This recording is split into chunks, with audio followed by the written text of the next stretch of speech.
Nkuko vyama vyabaye imyaka yose, uno munsi twariko tugirana inama dutegura ukuntu integuro y'ibwiriza izogenga amahera azokoreshwa mu 2025 uyu mwaka ushira 2026 bizogenda na cyane yuko muzi yuko hasanzwe hariho integuro y'amabwirizwa ndetse n'amabwirizwa yamaze gushirwa ko umukono yerekana yuko intara zagabanutse zikaja kuri zitanu, amakomine nayo akaja kuri 42.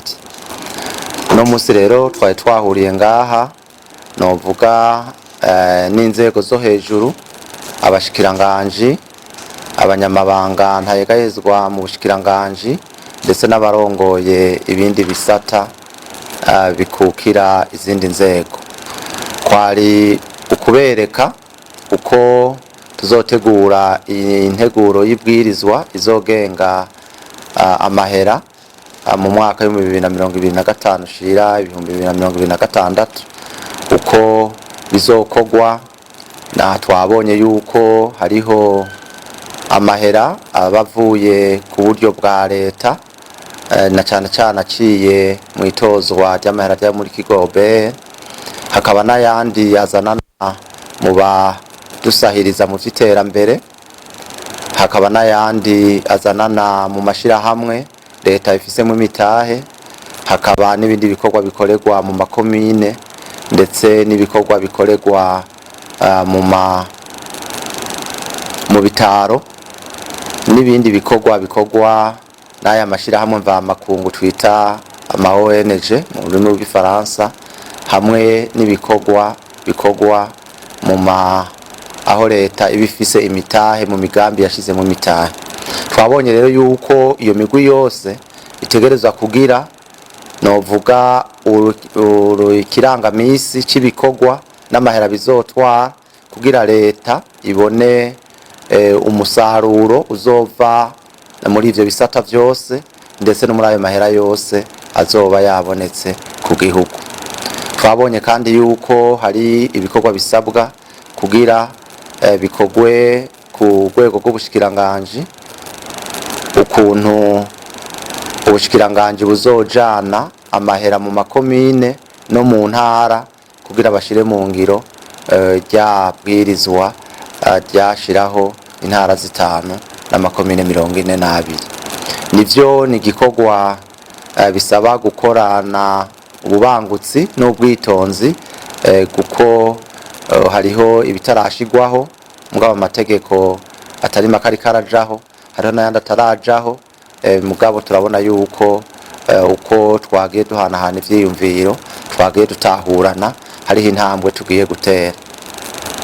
Murazi kandi ko dusanzwe turi no mu ihinyanyugwa ryo gukoresha amafaranga neza, naho nyene hariho ibisata vyinshi twabimo twoteramwo intambwe muri vya bindi twita budget programme, turiko turaba yuko twosubira tugatera iyindi ntambwe kugira bibandanye bigenda neza.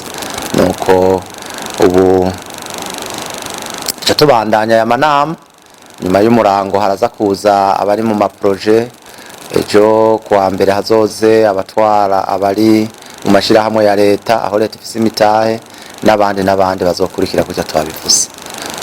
Intambamyi twovuga nuko keshi na keshi usanga iyo nteguro y'ibwirizwa iriko irategurwa usanga hatabaye kuvugana cane hagati y'inzego ziba zitandukanye zo mu bushikiranganje canke mu gisata kinaka, ugasanga kumbure ibikorwa vyateguwe ntibiboneka neza ko ari byo bizoheza bikazana umusaruro.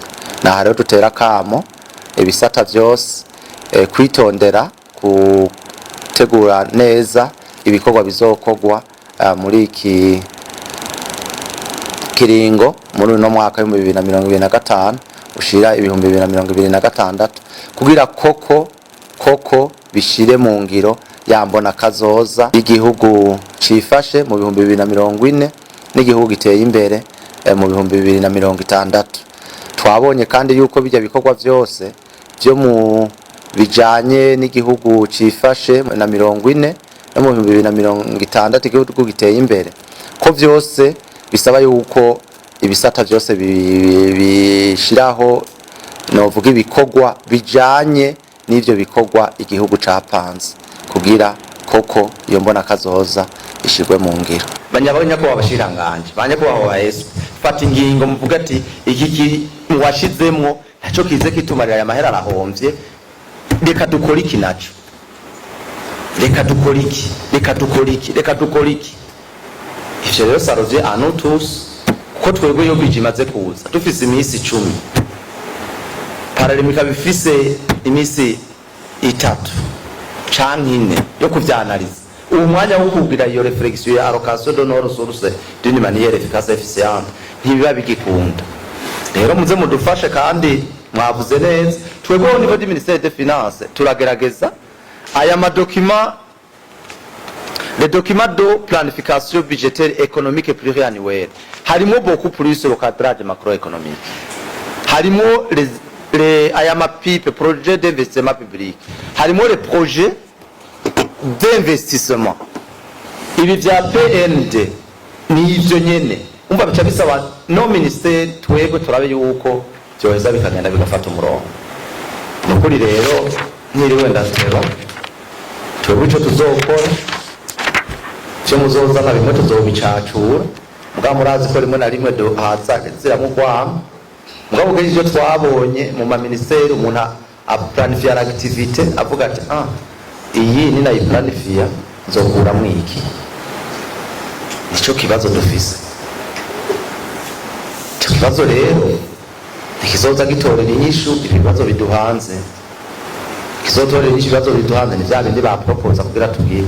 None rero mu nkundire n'umwanya uragiye turafise n'indi equipe yo kumugoroba kandi n'amasaha ari karagenda tubashimire kuri les contributions tongere kandi tubashimire be warasuri ya site bivyakunze kuri site ya ministère hariho onglet fenêtre twagize budget programme.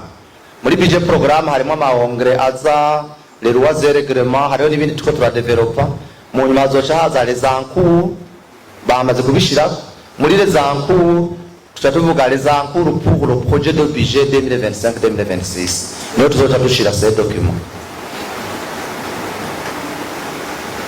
Nibaza ko on va se communiquer, turafise canal de communication ikwiye, turafise groupe y'abashikiranganje, hariho ama groupe y'aba SP tubitanze bica biheza bikaja mubo babagira ntangora ni communication abazungu baratworohereje tuyaronse tuza gusaba credit twara twubaka inzu nayo twibagira yuko mumbabarire ndiko na critique abubatse inzu mumbabarire ndiko nta karorero inzu twibagira yuko 80% d'abord ni y'amadolari kuko byose biva hanze.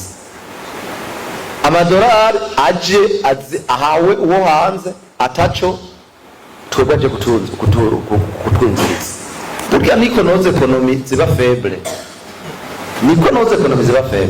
Nuko ufise umutahe w'imiliyoni 100 ubu no munsi ngaye Bujumbura nturonka na parcelle n'inzu ngira ngo yishikana wisaka none ufise ya mbere kabo kutobona kugira entreprise de production y'imiliyoni 100 uraza entreprise de production y'imiliyoni 100 chugwiza n'abayafise bose bogira production none twaje twexporta mo dans une année avec notre climat il est très favorable.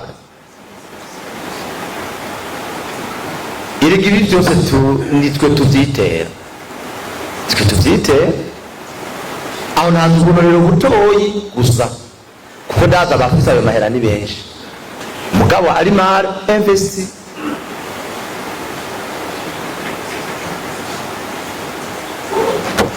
Tubagiye abafise imodokari 4-5 ziri mu rupango n'amapeo y'Itali ataco ziriko zirakora aho yajana muri dans une entreprise de production. None tuzoca tuva muri erega économie y'igihugu ni la sommation des économies ménages, c'est la sommation des microéconomies au niveau des ménages. ibi mwariko muravuga bya macroéconomie, ce n'est que la sommation de microéconomie au niveau ménager, au niveau des agents économiques qui sont beaucoup plus sur les ménages, l'État. Urumva rero rimwe na rimwe sinzi ngire ngo Imana izotuvugiramo, kandi ababikora n'abantu baciye ubwenge. Nta muntu adaciye ubwenge akora ibyo kandi akaca yidoga.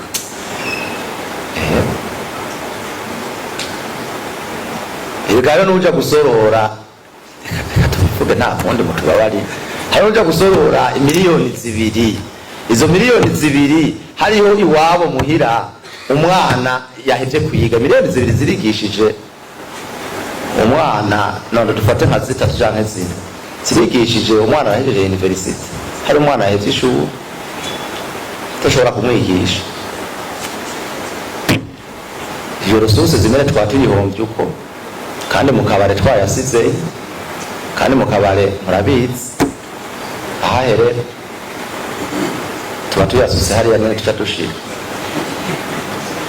Urumva rero niyo critère ni umubahwa wa infrastructure yavuze, tuje rero aha naho turi twebwe abari mu plus le comportement de la économie. Ni ibintu bimwe nahera muri iyi budget twaragerageje ivy'igihugu capanze turabishize ngaha, yari muri iyo susi.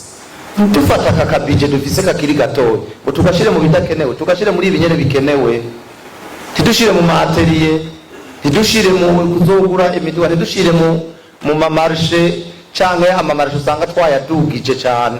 Ntituzoshobora kuva aho turi ka no ressources qui sont limitées, zitari utilisées d'une manière efficace, efficiente, kandi dufise des besoins illimités.